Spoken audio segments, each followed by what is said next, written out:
믿는 자들에게 하나님의 자녀가 되는 권세를 주시고 영접하는 자들에게 구원을 허락하시는 하나님 아버지, 영광과 존귀와 찬송을 올려드립니다. 예배 드리는 이 시간, 세상이 주는 고난, 염려, 걱정, 두려움은 사라지게 하시고 감사의 찬양을 드릴 수 있도록 믿음을 허락하여 주옵소서. 지난 한 주간도 하나님의 손길 안에서 살아왔음을 고백합니다.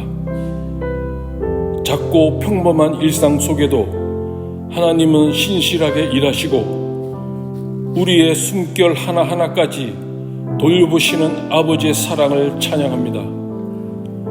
세상 염려에 사로잡혀 주님의 음성에 둔감했던 마음을 회개하오니 성령의 불로 정결하게 하시고 새 영을 부어 주옵소서. 말씀을 전하시는 목사님을 성령의 권능으로 붙잡아 주시고 말씀이 선포될 때 상한 심령과 지친 영혼, 하나님과 멀어졌던 영혼들이 말씀으로 회복되는 역사가 일어나게 하옵소서. 예배의 모든 순간 오직 하나님만의 홀로 영광 받으시기를 원하오며 예수 그리스도 이름으로 기도드립니다.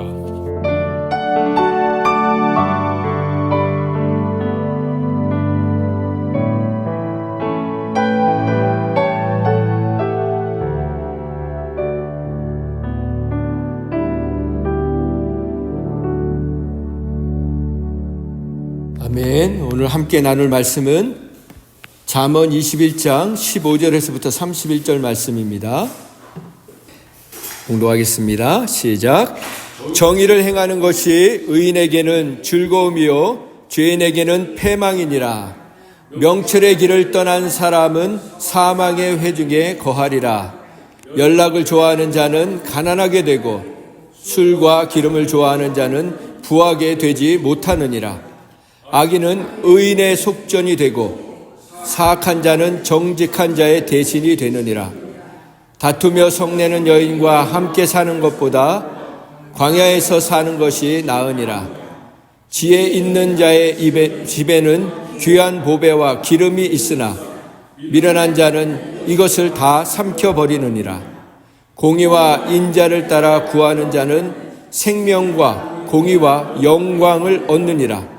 지혜로운 자는 용사의 성에 올라가서 그 성이 의지하는 방벽을 허느니라. 입과 혀를 지키는 자는 자기의 영혼을 환난에서 보존하느니라. 무례하고 교만한 자를 이름하여 망령된 자라 하나니 이는 넘치는 교만으로 행함이니라. 게으른 자의 욕망이 자기를 죽이나니 이는 자기의 손으로 일하기를 싫어함이니라. 어떤 자는 종일토록 탐하기만 하나 의인은 아끼지 아니하고 베푸느니라. 악인의 재물은 본래 가증하거든 하물며 악한 뜻으로 드리는 것이랴. 거짓 증인은 패망하려니와 확실히 들은 사람의 말은 힘이 있느니라. 악인은 자기의 얼굴을 굳게 하나 정직한 자는 자기의 행위를 삼가느니라. 지혜로도 못하고 명철로도 못하고 모략으로도 여호와를 당하지 못하느니라. 싸울 날을 위하여 마병을 예비하거니와 이김은 여호와께 있느니라. 아멘. 네, 오늘은 정의롭게 열정적으로 살아라는 제목으로 함께 말씀을 나누겠습니다. 먼저 우리 15절을 다시 한번 읽어보면요. 15절 다시 한번 읽어볼까요? 시작. 정의를 행하는 것이 의인에게는 즐거움이요 죄인에게는 패망이니라. 여러분은 정의란 말, 저스티스라는 말을 들으면 무엇이 생각나십니까? 보통 사람들은 슈퍼맨 같은 히어로, 영웅, 정의의 사도, 그리고 또 우리가 잘 쓰는 말들이 있지 않습니까? 정의사회 구현, 정의로운 국가를 만들자, 그런 말들이 생각이 날 겁니다.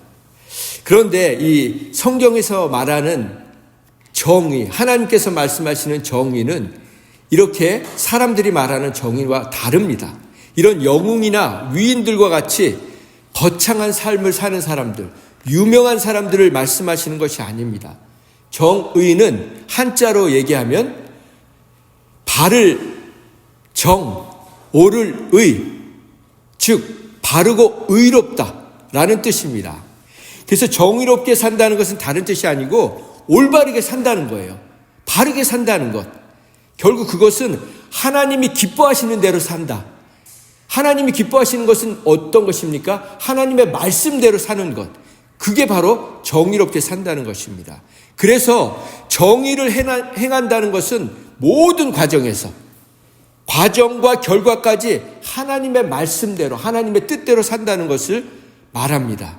그런데 이 모든 과정이 의인에게 의롭게 사는 사람에게 기쁨이 되고 즐거움이 되지만 죄인에게는 두려움의 시간이 되고 그 두려움 때문에 결국엔 망하게 된다는 것입니다. 하나님의 정의는 죄인들을 구원하는 정의입니다. 그래서 오늘도 우리가 하나님의 뜻대로 살고 있다면 결코 두려워할 것이 없어야 된다는 것입니다. 하나님이 우리를 향한 뜻을 뭐라고 말씀하셨습니까? 예레미야 29장에 이렇게 말씀하셨습니다. 우리 함께 읽어볼까요? 시작. 여호와의 말씀이니라 너희를 향한 나의 생각을 내가 아나니 평안이요 재앙이 아니니라 너희에게 미래와 희망을 주는 것이니라. For I know the plans I have for you, declares the Lord, plans to prosper you and not to harm you, plans to give you hope and a future. 아멘. 그렇습니다. 하나님이 우리에게 주시려는 것은 재앙이 아니에요. 두려움이 아닙니다. 우리에게 평안과 미래의 소망을, 꿈을, 비전을 주기 원하시는 게 하나님 우리 아버지의 마음인 것입니다. 그래서 하나님의 정의를 말하기 위해서 먼저 우리가 알아야 될 것은 우리가 살고 있는 이 세상에는 정의가 없습니다. 세상에는 어떤 곳에도 정의가 없습니다. 예를 들어서 법을 만드는 국회에서 법을 만들지 않습니까? 그 국회에도 정의가 없고 그 법을 만들어서 그 법을 실행하는 법원에도 정의가 없다는 것입니다. 왜 그러냐면 죄인들이 성경을 덮어두고 법을 만들기 때문입니다. 그리고 그 만든 법을 갖고 법관들이 성경을 덮어두고 법을 집행하고 있기 때문입니다. 여러분, 가장 법 위에 있어야 될 것은 하나님의 말씀인 것입니다. 그리고 하나님의 말씀, 이 정의는 칼과도 같습니다. 그런데 그 칼은 위협하고 휘두르고 통제하는 칼이 아니라 불의와 죄와 같은 이 암덩어리들을 도려내고 잘라내는 수술하는 칼과 같다는 것입니다. 그래서 정의는 반드시 필요합니다. 여러분, 의사가 칼이 없이 수술을 할 수 있겠습니까? 예리한 칼이 있어야지 우리가 막 쓰는 칼로 수술을 할 수 있겠습니까? 하나님의 말씀은 그래서 혼과 영과 관절과 골수를 찔러 쪼개서 정확하게 암덩어리는 제거하고 우리의 살은 그대로 살려내는 그런 정의로운 칼이라는 것입니다. 그래서 우리는 이 세상에 하나님의 정의는 반드시 필요한 것입니다. 그래서 정의롭게 사는 사람을 하나님께서 찾고 계시는 것입니다. 그래서 오늘 저와 여러분을 정의롭게 살라고 이 자리에 불러주신 줄 믿습니다. 왜 그렇습니까? 정의의 목적은 결국 살리는 것입니다. 죽이는 것이 아닙니다. 하나님의 정의의 목적은 어떻게든 살리는 것입니다. 그런데 하나님이 살리시는 방법은요, 놀라워요. 다른 사람을 살리다가 결국 내가 살아나는 거예요. 세상은 나를 살기 위해, 내가 살기 위해서 다른 사람들을 짓밟고 올라가야 되지만 하나님의 정의는 다른 사람들을 살리다가 나를 살려주시는 정의인 것입니다. 그러면 정의의 기준이 무엇입니까? 정의의 기준은 오직 하나님의 말씀밖에 없는 것입니다. 하나님의 말씀만이 살릴 수 있는 것입니다. 그래서 요한복음 6장 63절 말씀 같이 읽어볼까요? 시작. 살리는 것은 영이니 육은 무익하니라. 내가 너희에게 이른 말은 영이요 생명이라. 하나님의 말씀만이 살리는 말씀이라는 것입니다. 하나님의 말씀은 살리는데 어떻게 살립니까? 죽은 자들을 살리십니다. 눈먼 자들, 병든 자들, 안진뱅이들, 듣지 못하는 자들을 구원해 주시고 다시 회복시켜 주시는 하나님의 말씀입니다. 귀신 들린 자, 사로잡힌 자들, 모든 중독에 묶여 있는 자들을 풀어주시는 분이 바로 하나님의 말씀인 것입니다. 뿐만 아니라 죄인을 의인되게 하시는, 그것은 하나님의 말씀뿐이라는 것입니다. 그런데 세상의 정의는 무엇입니까? 세상이 외치는 정의는요, 죄인은 당연히 죄값을 치르게 하는 것, 그게 바로 세상의 정의입니다. 끝까지 쫓아가서 그 죄인을 잡아다가 감옥에 쳐넣던지 죽이던지 하는 게 세상의 정의입니다. 그러나 하나님의 정의는 죄인의 죄값을 죄인이 아니라 예수님께 치르게 하는 것이 하나님의 정의입니다. 이게 그렇게 다른 것입니다. 하나님의 정의, 이 저스티스는 그래서 어느 쪽으로도 치우치지 않는 그 공평성을 얘기하는 것입니다. 치우치지 않으신 분은 하나님 한 분밖에 없으십니다. 부모도 누구도 우리는 편애하고 치우치게 되어 있습니다. 하나님만이 모든 사람을 치우치지 않으시고 사랑하시는 분이십니다. 우리는 좌우를 잘 나누지 않습니까? 그래서 집안에도 좌파, 우파가 있지 않습니까? 근데 우리가 얘기하는 뭐냐면 나는 우파다. 그건 무슨 얘기냐면 나는 의롭다는 거예요. 그리고 나와 같지 않으면 너는 틀리다는 거예요. 그러나 오늘 하나님이 말씀하시는 정의는 뭐냐면요, 너와 내가 하나라는 거예요. 다르지 않다는 거예요. 우리는 원 바디, 한 몸이라는 것입니다.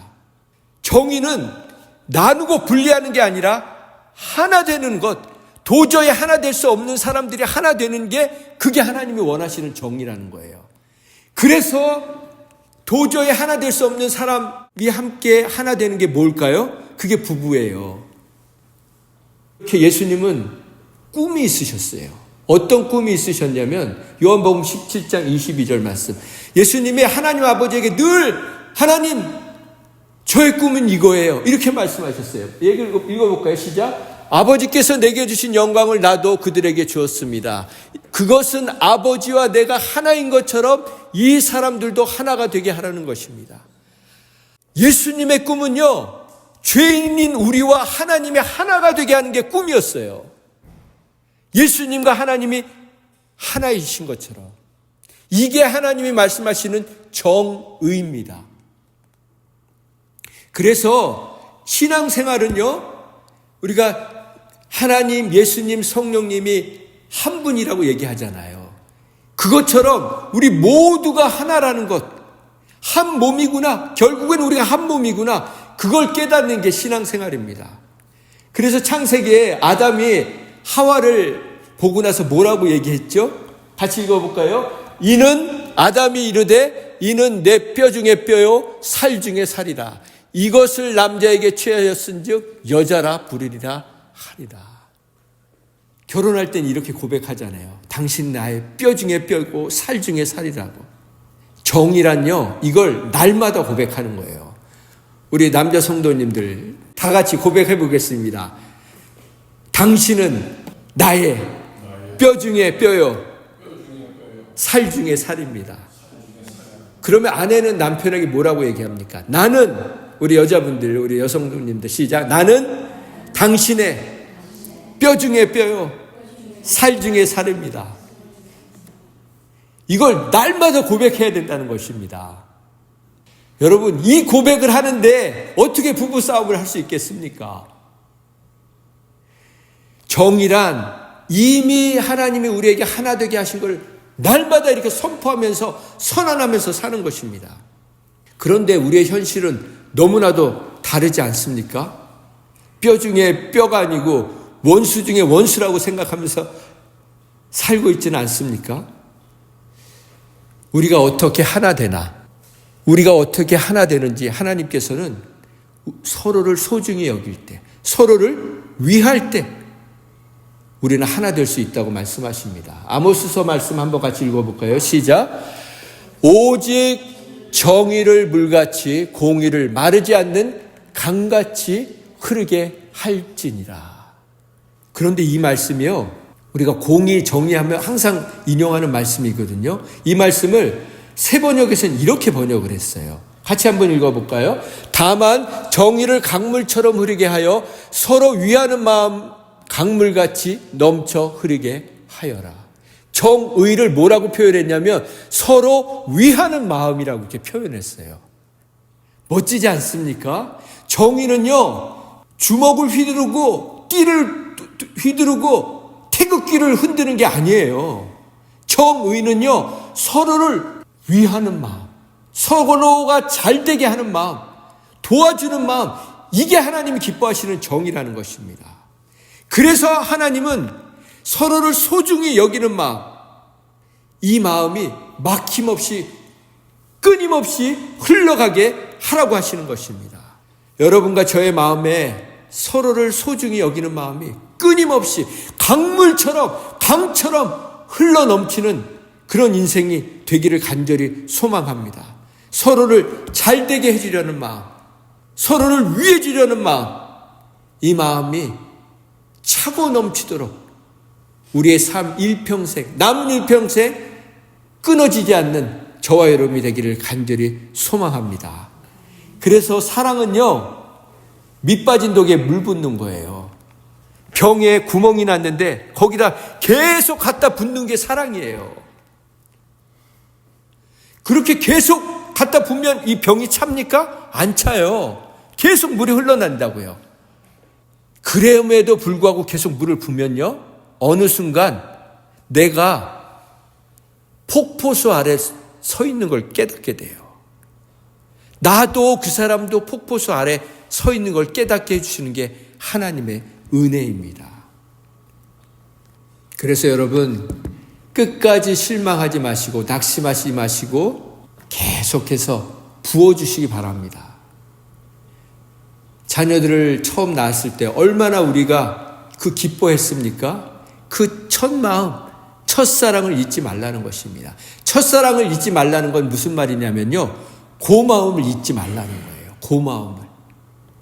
그런데 악인의 특징은 뭐냐면 그 은혜가, 그 폭포수같이 쏟아지는 은혜, 강물같이 쏟아지는 은혜가 통로가 되는 게 아니고, 나를 통해서 흘러가는 게 아니고, 내가 그 은혜의 종착지, 그냥 끝이 되는 거예요.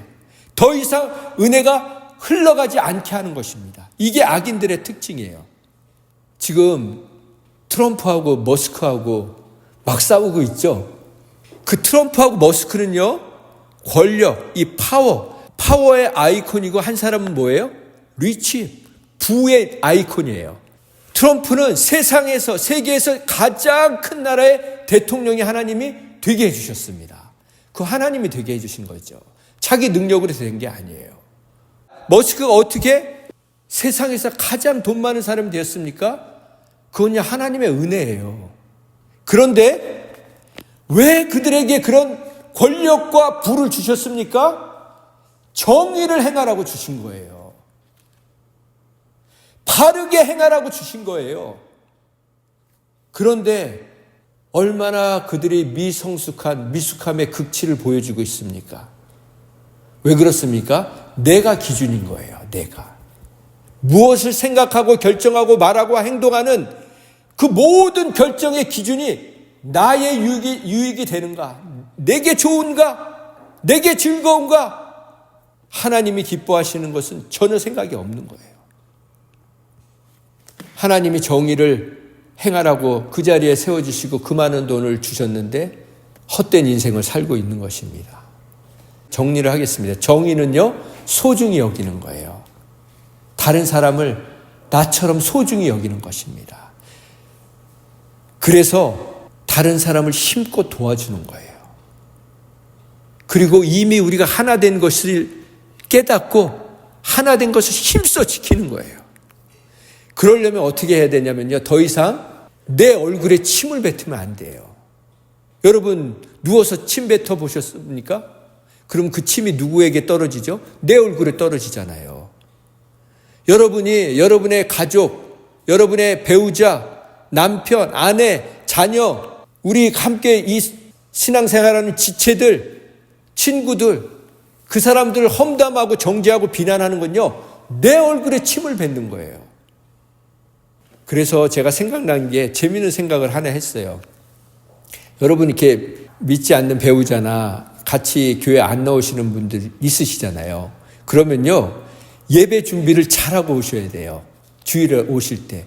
예배 준비가 뭐냐면 가정에서 정의를 행하고 오시는 거예요. 정의는 뭐라고 했습니까? 소중히 여기는 거라고 그랬잖아요. 그러면요, 주일은요, 평소보다 더 잘 밥을 차려놓고 오셔야 돼요. 설거지, 청소 깨끗하게 해놓고 오셔야 됩니다.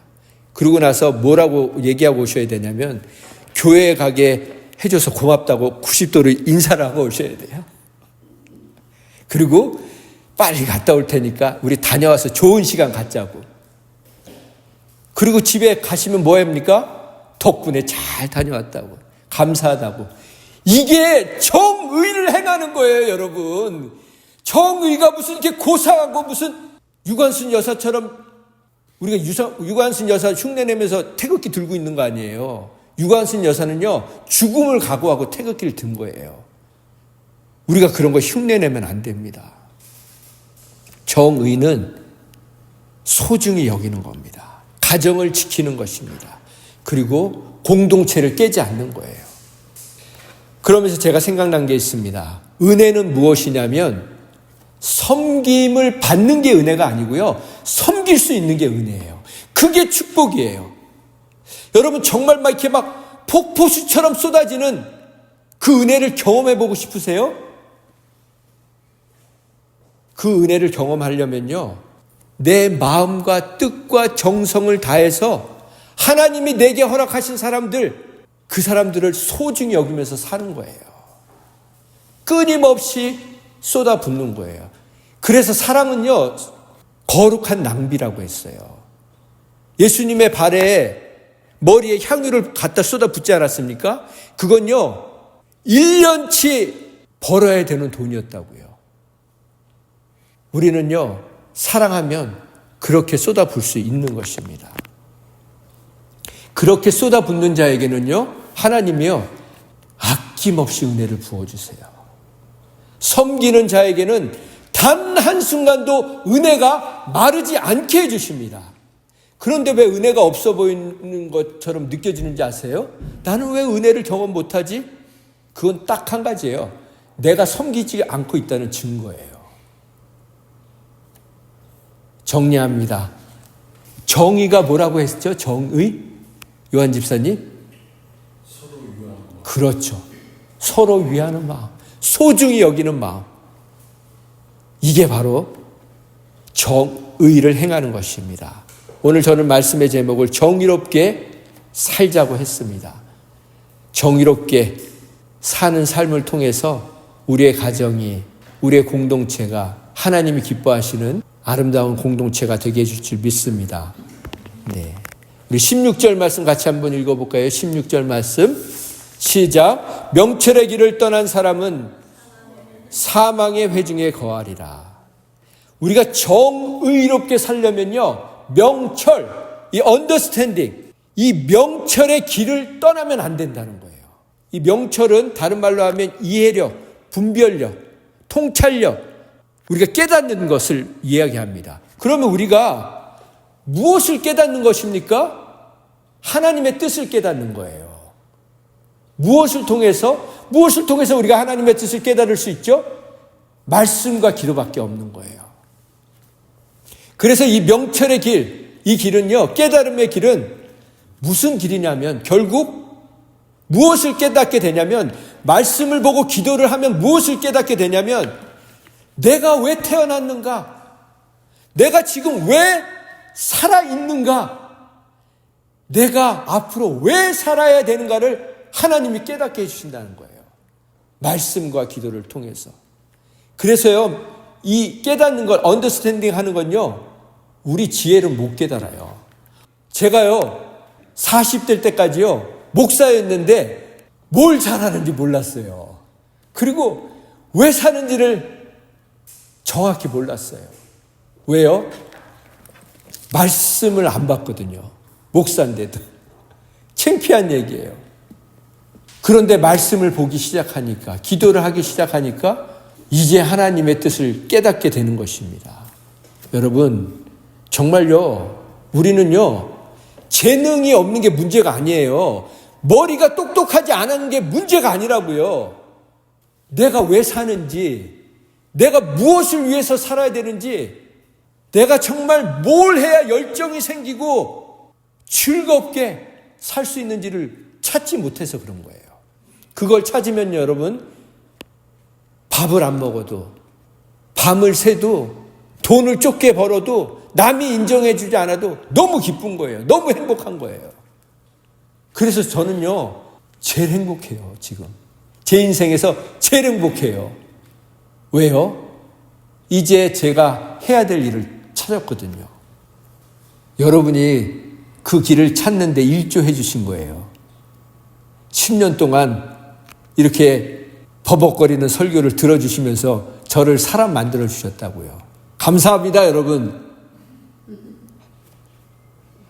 자, 여러분, 그런데 우리가 기억해야 될 것은 야고보서의 말씀에, 그러면 내가 그 하나님이 깨닫게 해주시는 은혜를 어떻게 얻을 수 있나? 같이 읽어볼까요? 시작. 온갖 훌륭한 은혜와 모든 완전한 선물은 위로부터 오는 것입니다. 하늘의 빛들을 만드신 아버지께로부터 내려오는 것입니다. 하나님 아버지는 변함도 없으시고 우리를 외면하심으로써 그늘 속에 버려두시는 일도 없으십니다.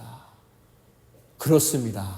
하나님이 모든 복을 지금 어디에 두고 계실까요? 등 뒤에 놓으시고요. 아버지를 부르기만 하면요, 그냥 쏟아 부어주고 싶으신 거예요. 그걸 아는 게 언더스탠딩입니다. 하나님은요, 아낌없이 부어주시는 분이세요. 아버지는요, 아낌없이 부어주시는 분이세요. 그런데 명철을 떠난 사람이 있다는 거예요. 이 길을 떠난 사람들. 그 사람은요, 사망의 회중에 거한다는 거예요. 명철의 길을, 말씀을 떠나면요, 영적으로 죽은 사람들과 함께 있는다는 거예요. 그 영적으로 죽은 사람들, 그 집단, 대표적인 집단이 이단입니다. 사이비 집단이에요. 그 이단의 특징이 뭐냐면, 안목의 정욕, 뭐냐면 눈에 보이는 대로 따라가는 거예요. 이단 보세요. 얼마나 화려합니까? 집회 한번 하면요, 그 신천지 같은 데서 집회하면요, 이만희 그 교주가 헬기를 타고 내려와요. 헬기를 타고. 그 많은 사람들 모여가지고 막 카드 섹션 한다고요. 북한처럼. 그게 이단의 특징이에요. 이단의 특징은 또 하나는 뭐냐면 자랑하는 거예요. 자랑. 교주 자랑하고요, 교세 자랑하고, 믿음 자랑하고, 헌신 자랑하고, 충성 자랑하고, 이게 바로 이단의 특징입니다. 그런데 여러분, 하나님을 알아가면요, 그런 허망한 자랑들이 다 쑥 들어가는 거예요. 얼마나 부끄러운 줄 아는 거예요. 예레미야서 이렇게 말씀하십니다. 자랑하려면요, 시작. 자랑하는 자는 이것으로 자랑할지니 곧 명철하여 나를 아는 것과 나 여호와는 사랑과 정의와 공의를 땅에 행하는 자인 줄 깨닫는 것이니라. 나는 이 일을 기뻐하노라. 여호와의 말씀이니라. 하나님은요, 정의를 기뻐하시는 분이세요. 자랑하는 자를 기뻐하시는 분이 아닙니다. 그래서 바울이 예수님을 만나고 나서 어떤 고백을 했습니까? 시작. 그러나 내게는 우리 주 예수 그리스도의 십자가 외에는 결코 자랑할 것이 없으니 그리스도로 말미암아 세상이 나를 대하여 십자가에 못 박히고 내가 또한 세상에 대하여 그러하니라. 예수님의 십자가 말고는 자랑하지 않겠다는 거예요. 십자가는 얼마나 치욕의 십자가, 부끄러움의 십자가 아닙니까? 그런데 그 십자가 외에는 자랑하지 않겠다는 겁니다. 여러분, 우리도 그렇게 작정합시다.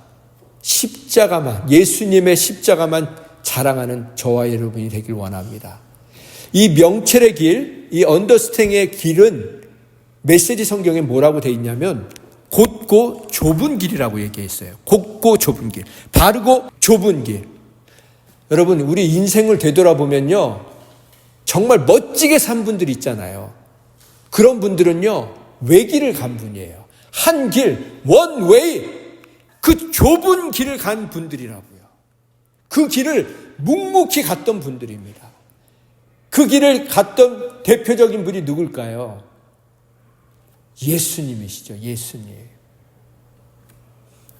예수님은요, 가장 좁은 길을 초지일관, 흔들림 없이, 치우침 없이 끝까지 그 길을 가셨어요.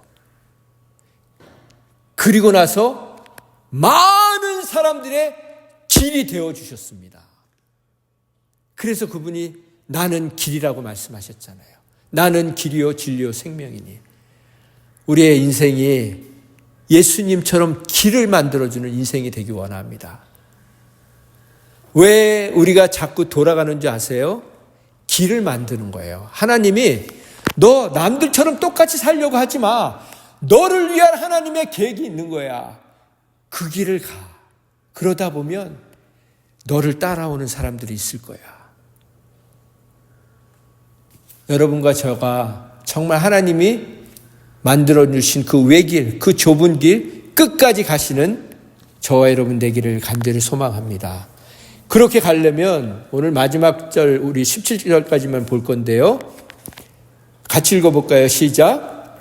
연락을 좋아하는 자는 가난하게 되고 술과 기름을 좋아하는 자는 부하게 되지 못하느니라. 우리가요, 외길, 정의로운 길, 정의롭게 살려면 이 연락을 좋아하지 말아야 된다는 거예요. 연락은 향락, 쾌락을 얘기하는 거예요. 쾌락을 좋아하면 폐가 망신한다는 것입니다. 폐가가 뭐죠? 집안이 망하고 망신, 몸이 망가진다는 거예요. 여러분과 저에게는 이 쾌락과 같은 것, 이 술과 기름 같은 것이 무엇이 있으십니까? 메시지 성경을 번역을 보니까 이렇게 번역을 해놨더라고요. 스릴을 맛보는데 중독되어 있는가? 얼마나 공허한 인생인지. 쾌락을 쫓아 살면 만족을 모르게 된다. 중요한 얘기예요, 여러분. 쾌락을 쫓아서 살면 만족이 없다는 거예요. 그것뿐만 아니라 쾌락은요, 우리가 죽어야 끝나는 거예요. 그리고 죽는 그 순간까지도 쾌락은 우리에게 만족함을 주지 못합니다. 죽는 순간까지도 채워지지 않는 게 쾌락의 끝인 거예요. 그런데 왜 쾌락을 쫓는가? 완전한 사랑을 경험하지 못해서 그래요. 완벽한 사랑을 받아보지 못해서 우리는 중독에서 빠져나오지 못하는 겁니다. 그렇다면 방법은 뭡니까? 우리가 완전한 사랑, 이 사랑을 받고 있다는 것을 믿는 거예요. 그래야 우리는 자유케 되는 것입니다. 우리가 하나님이 그걸 말씀으로 우리에게 확인시켜 주세요. 같이 읽어볼까요? 시작. 옛적의 여호와께서 나에게 나타나사 내가 영원한 사랑으로 너를 사랑하였기에 인자함으로 너를 이끌었노라 하였노라. I have loved you with an everlasting love. I have drawn you with loving kindness. 하나님의 사랑은요, 사랑했다가 사랑을 줬다가 뺏었다가 이렇게요 밀고 당기는 사랑이 아니에요. 영원 전부터 영원까지 한순간도 변함없이 쏟아부어 주시는 사랑입니다. 여러분, 그 사랑을 이미 받고 있는 줄 믿으시기 바랍니다. 그런 사람은요, 부러운 게 없는 거예요. 두려운 게 없는 거예요.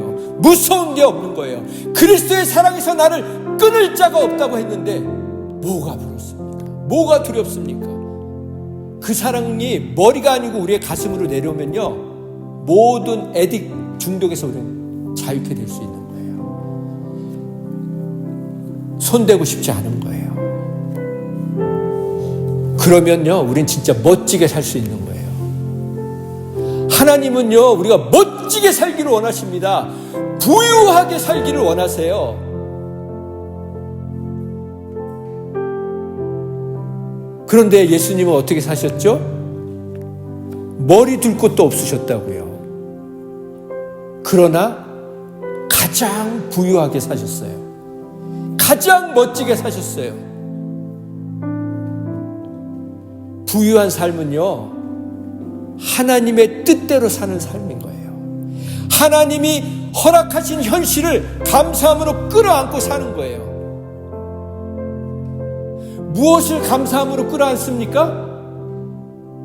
내 부모, 내 형제, 내 자매, 내 지체, 내 가족, 내 친구들, 이걸 하나님이 내게 주신 선물인 것을 믿고 끌어안고 사는 거예요. 그래서 이런 완벽한 사랑을 받은 바울, 이 사랑을 깨달은 바울이 이렇게 고백했습니다. 같이 읽어볼까요? 나는 비천에 처할 줄도 알고 풍부에 처할 줄도 알아. 모든 일 곧 배부름과 배고픔과 풍부와 궁핍에도 처할 줄 아는 일체의 비결을 배웠노라.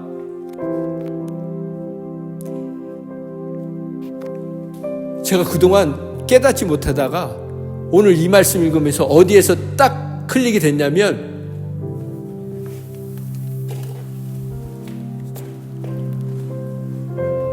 처할 줄도 안다. 처할 줄도 안다. 이거 처할 줄 안다. 마리아 주사님 무슨 뜻인 것 같으세요?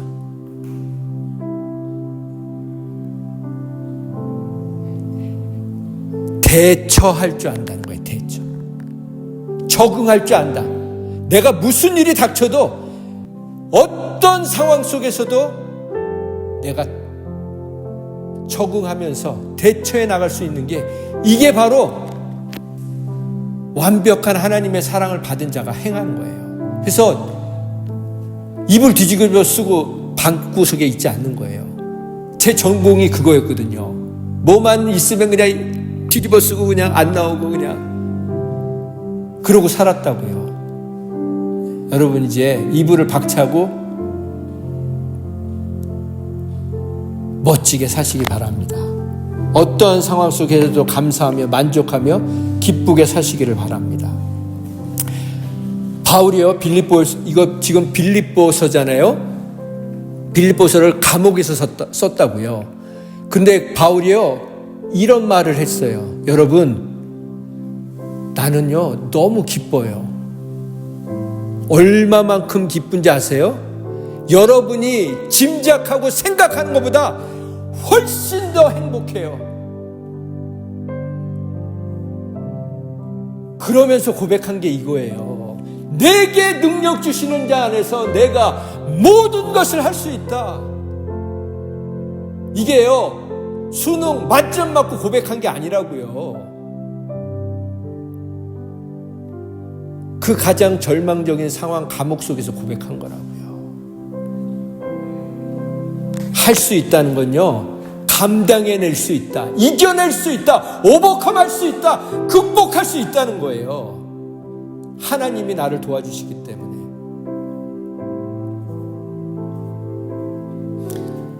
여러분, 그런 사람은요 다투지 않아요.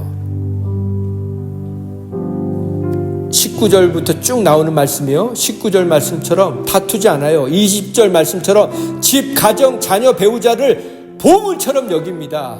22절 말씀처럼 지혜로운 용사처럼 살아갑니다. 그리고 그런 사람은요, 입술을 지켜야 돼요. 말을 지켜야 돼요. 믿음 없는 말 하지 마세요. 내가 뭘 한다고? 아니에요, 여러분. 하나님이 우리를 통해서 역사하시길 원하십니다. 그리고 무례하게 하지 않아요. 부지런해집니다. 그런 사람에게는요, 30절 말씀처럼 지혜와 영감을 주세요. 그리고 31절 오늘 마지막 말씀, 하나님이 힘껏 같이 싸워주세요. 나 혼자 싸우게 하시지 않는다고요. 말씀을 정리합니다. 여러분, 이렇게 자녀를 낳으신 분은 이뻐가지고 바닥에도 안 놓고 다니신다며요. 어떤 분은 5년 동안 땅바닥에 안 놔뒀대요. 아기가 너무 이뻐서. 그러면서 제가 떠오른 말씀이 있어요, 여러분. 하나님이 우리를 얼마나 이뻐하는 줄 아세요?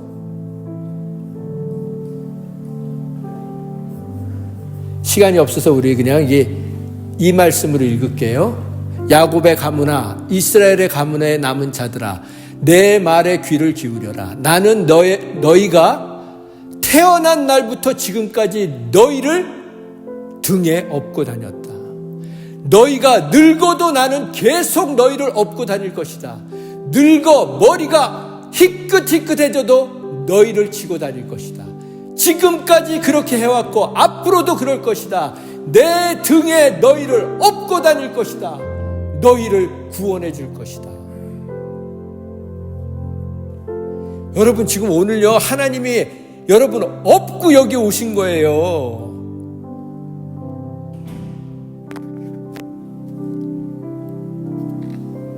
이게 하나님의 마음입니다. 하나님이 우리를 업어주시는데 뭐가 부럽겠습니까? 그래서 남은 인생 이렇게 사세요. 시작. 내 길을 여호와께 맡기라. 그를 의지하면 그가 이루시고 내 의를 빛같이 나타내시며 내 공의를 정오의 빛같이 하시리로다.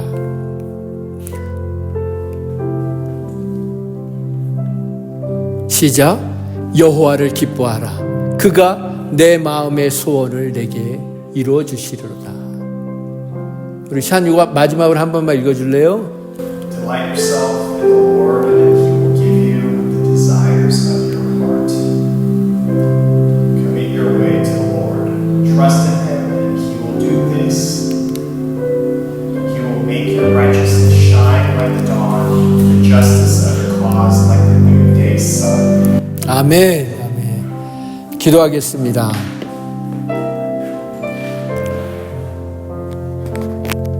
하나님은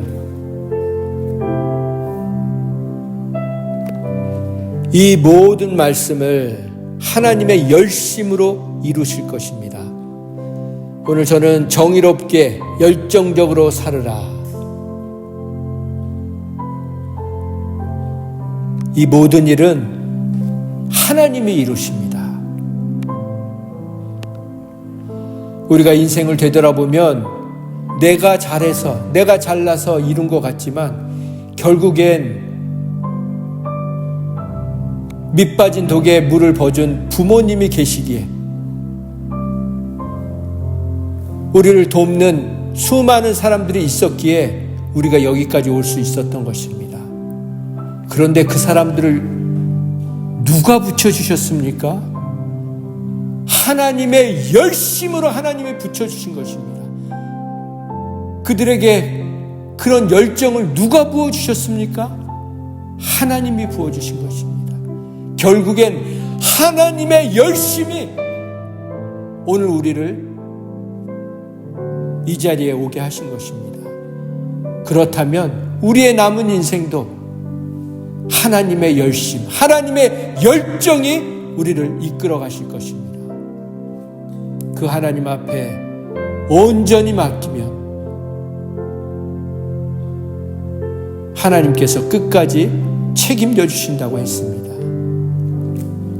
하나님, 우리의 남은 인생이 더 이상 내가 주인이 아니라 하나님이 주인 되셔서 우리의 남은 인생이 하나님의 정의를 행하는, 하나님의 정의를 열정적으로 행하는 복된 인생 되게 하여 주시옵소서. 더 이상 나는 못한다는 그런 말이 아니라 내게 능력 주시는 하나님의 그 능력을 힘입어 어떤 일도 감당할 수 있다고 고백하는 저희들 되게 하여 주시옵소서. 주님께서 하나님의 열심으로 끝까지 붙들어 주실 줄 믿으며 주님을 찬양합니다. 이제는 우리를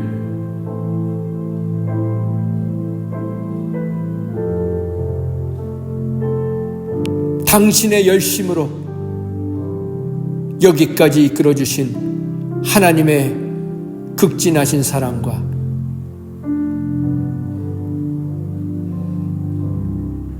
그 사랑의 통로 되어 주신 예수님의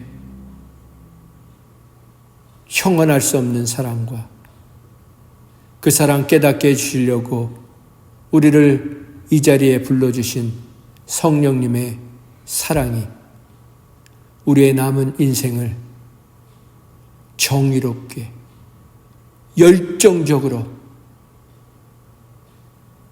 하나님 앞에서 하나님을 위해 살아가기로 결단한 심령 위에 지금부터 영원토록 함께해 주시기를 예수님의 거룩하신 이름으로 축원드립니다. 아멘.